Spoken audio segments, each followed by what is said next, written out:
જય શ્રી રામ મિત્રો, કેમ છો બધા મજામાં? ને આશા કરું છું કે તમે લોકો સૌ મજામાં થશો. તો મિત્રો અત્યારે સવારમાં પોરની જાગીને આપણે ફાયદોના ફ્રેશ થઈ જશે. તો હવે અત્યારે આપણે સવારના પોરની અંદર તમને લોકોને ખબર જ છે કે અત્યારે હવે આપણે નાહી ધોઈને શ્રી હનુમાનજી દાદાના દર્શન કરીએ છીએ.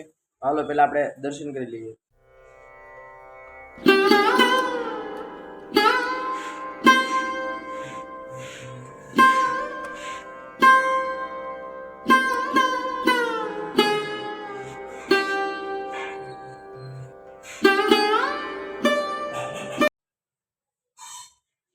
તો મિત્રો મેં તમને કાલના વિડીયો અંદર જણાવ્યું હતું કે આજે હું તમને સવારના પોરની અંદર તમારા કયા શ્લોક બોલવો એ હું તમને આજના વિડીયોની અંદર હું તમને જણાવીશ.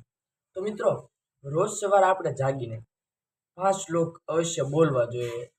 જેમ કે આપણે હું તમને કહું કે હનુમાનજી દાદાની જ્યારે આપણે આરાધના કરીએ છીએ તો આપણે જાણીએ છીએ કે હનુમાનજી દાદાને આપણે જ્યારે શરૂઆતની અંદર જે શ્લોક બોલીએ છીએ, શ્રી ગુરુ ચરણ સરોજ રજને જમન મુકુર સુધારી વર્ણવ રઘુવર વિમલ જશુ જોદાય ફલચારી બુદ્ધિહીન તनु જાનિકે સુમિરો પવન કુમાર બલ બુદ્ધિ વિદ્યા દેહુ મોહિ અરુકલેશ વિકાર.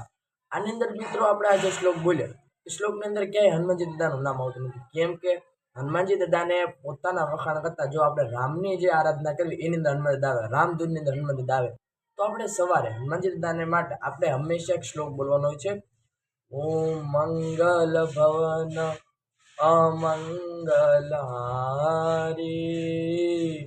દ્રવ દશરથ અજીર વિહારી રામ સિયા રામ જય જય રામ રામ સિયા રામ જય જય રામ. ત્યાર પછી મિત્રો આપણે સવારથી સાંજ સુધી જે પણ આપણે જે કાર્ય કરતા હોઈએ એ કાર્યની અંદર વિઘ્ન ન આવે એ માટે આપણે વિઘ્નહર્તા માટેનો શ્લોક બોલવાનો છે કે આપણા બધા કાર્ય શુભ જાય માટે. ઓમ વક્રતુંડ મહાકાય સૂર્યકોટિ સમપ્રભ નિર્વિઘ્નમ કુરુ મે દેવ સર્વ કાર્યેષુ સર્વદા. ત્યાર પછી મિત્રો આપણે મહાદેવની આરાધના કરવા માટે ઓમ ત્રંબકમ યજામહે સુગંધિમ પુષ્ટિવદનમ ઉર્વારુકમિવ બંધના મૃત્યુ મોક્ષીય મામૃતા. આ રીતના શ્લોકના પછી મિત્રો આપણે ત્રિદેવ એટલે બ્રહ્મા વિષ્ણુ અને મહેશ એ ત્રણેયની આરાધના કરવાની હોય છે. એટલે એની માટે આપણે શ્લોક આવે છે ગુરુ બ્રહ્મા ગુરુ વિષ્ણુ ગુરુ દેવો મહેશ્વરા ગુરુ સાક્ષાત પરમ બ્રહ્મા તસ્મે શ્રી ગુરુદેવ નમો. ત્યાર પછી મિત્રો આપણા ઘરની અંદર જે કલેશ છે, જે કંકાસ છે કે જે બધાનો નાશ થાય અને ઘરની અંદર હંમેશા શાંતિ રહે એ માટેનો શ્લોક છે. આ શ્લોક જો તમને ન આવડે તો તમે નોટ કરી લેજો. ઓમ પૂર્ણમદ પૂર્ણમિદમ પૂર્ણાત પૂર્ણતદશ્યતે પૂર્ણસ્ય પૂર્ણમદાય પૂર્ણમેવાવશિષ્યતે. ઓમ શાંતિ શાંતિ.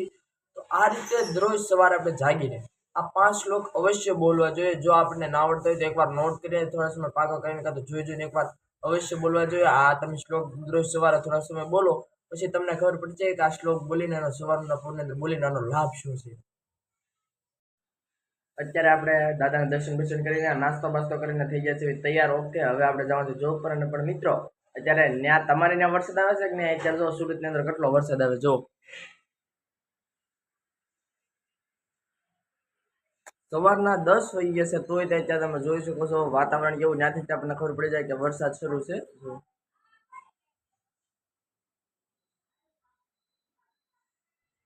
આ મિત્ર આપણી સાથે HK ફેક્ટરી આઉટલેટની અંદર વર્ક કરે છે. જો સફેદ ટી શર્ટ વાળા હજી નવો વિવોનો ફોન લીધો છે 35,000નો. તે જોવે છે કે ફોનની અંદર કેવો કેમેરો છે, કેટલી રેમ છે, અને ઓલાના ફોનમાં જોતો જાય. અને બાજુની અંદર જો આ ચશ્મા પહેરીને છોકરો એકલો ઇન્સ્ટાગ્રામની અંદર રીલો જોવે છે, કાયમ ધંધો કરતો નથી. અત્યારે દોસ્તો આપણે આવી ગયા છે ઘરે જમી લીધું છે. હવે જમી કાવીને હવે અત્યારે આપણે જવાનું છે HK ફેક્ટરી આઉટલેટ પર. સવારે તો મેં તમને નાનું કંઈ બતાવ્યું નહોતું. અત્યારે આપણે બપોર પછી બધું હું તમને નાનું બધું બતાવું છું. અંત સુધી બન્યા રહીશું. ફાઇનલી મિત્રો અત્યારે આપણે HK ફેક્ટરી આઉટલેટમાંથી ઘરે આવી ગયા છીએ. કેમ કે આજ વહેલા આવી ગયા છીએ. આજે આપણે તમને કહ્યું હતું કે આજે આપણે જવાનું છે પાલીતાણા માટે. અત્યારે જો પેકિંગ કરી નાખી છે. બેગ આપણું પેક થઈ ગયું છે ને હવે અમને જો અત્યારે જમવાનું જલ્દી વહેલું કરી નાખ્યું છે ને હવે જમી કાઢીને આપણે સીધું જવાનું છે રેલવે સ્ટેશન ને ત્યાં પાછું તમને બતાવું છું, નીકળું તો એ તમને કહીશ પાછો કે જ્યારે જાઉં છું પછી પાછું રેલવે સ્ટેશને જઈને આપણે પછી બ્લોગિંગ સ્ટાર્ટિંગ કરશું, એટલે અહીંથી ઘરથી જ કરશું, પછી પાછા આપણે રેલવે સ્ટેશને જઈશું. ઓકે, તો અંત સુધી બન્યા રહીજો મિત્રો. જો અત્યારે બેગ પહેરી લીધી છે, બધી બેગની તૈયારી પણ થઈ ગઈ છે. હવે અત્યારે ફાઇનલી આપણે જ આવીશું પાલીતાણા. જય શ્રી રામ. હાલો હવે આપણે ત્યાં જઈશું પાલીતાણા.